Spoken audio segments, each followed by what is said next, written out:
Na-feel nyo na ba yun na pag nakita nyo siya, pagkausap nyo siya,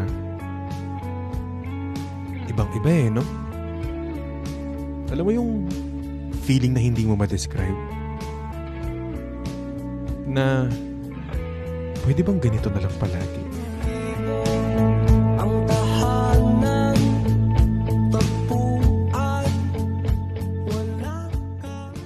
Si Andrew ay tagapagmana ng isang kumpanya.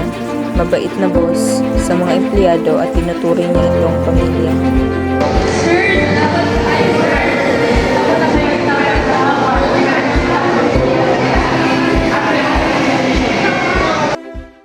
At siya naman si Lara, ang kaisa-isang babae sa buhay ni Andrew.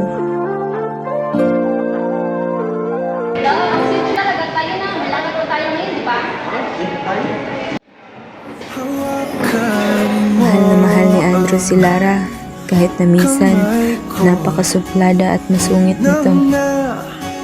Ewan ko ba, ganyan ba talaga ang pagmamahal? Walang pinipili sa hitsura, sa ugali, basta mahal mo lang. Ganun ba talaga? Minsan napapaisip nga lang ako eh. Totoo ba talaga ang pagmamahal? O sadyang ito lang ang imahinasyon nating lahat, na may mga taong nagmamahal sa atin, pero ang totoo, lahat sila lilisan lang din. Ikaw at ako,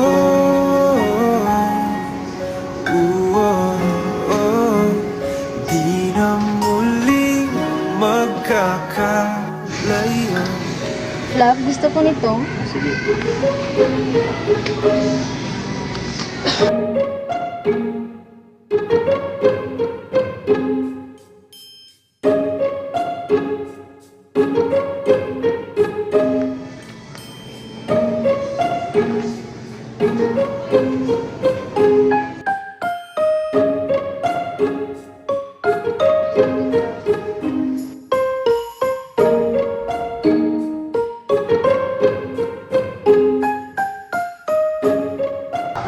Ito pa.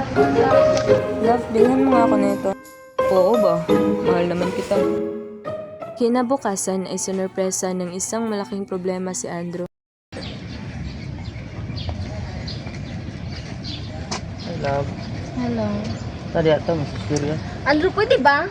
Sakto na. Tanaw na kung mo lawas o tambok kaayo ka. May puto kong bagong uyab. Kay gwapo na. Dato pa jud. Saan na kita hinahanap? Kailan na walang nangganang nadana? Piniling nakatingala sa bituin. Piniling na sana bumalik na. Yan, pumagilipulang kami. Pwede mo naman itong sabihin kung bakit ba gumising ako ng magaling.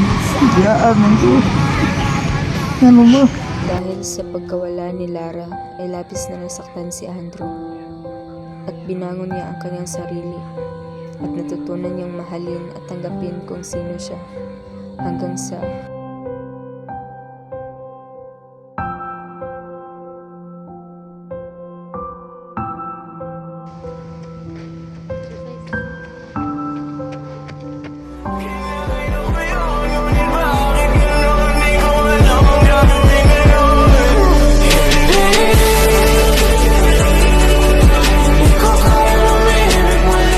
Lara, Uy, Andrew, ito nga.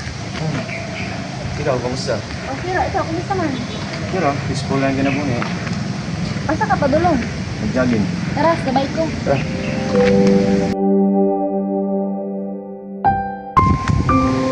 Andrew, napasuyan mo. Saan?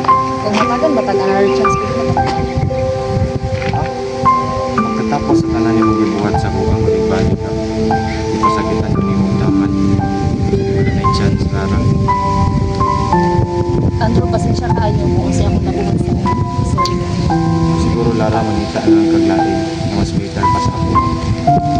hindi kayamanan ang siyang batayan, ni kasuotan o taas ng tahanan. Pag-ibig na totoo'y walang hadlang sa mata ng puso, lahat pantay-pantay lang. Ang ganda'y kukupas, luho'y lilipas, ngunit ang pusong tapat ay magwawakas. Sa hirap at ginhawa, may kakalas, pag-ibig na totoo, minsan ay maglalaho. Kaya piliin muna natin ang sarili bago ang iba. Mahalin mo kung sino ka talaga, para sa huli, may matitira pa.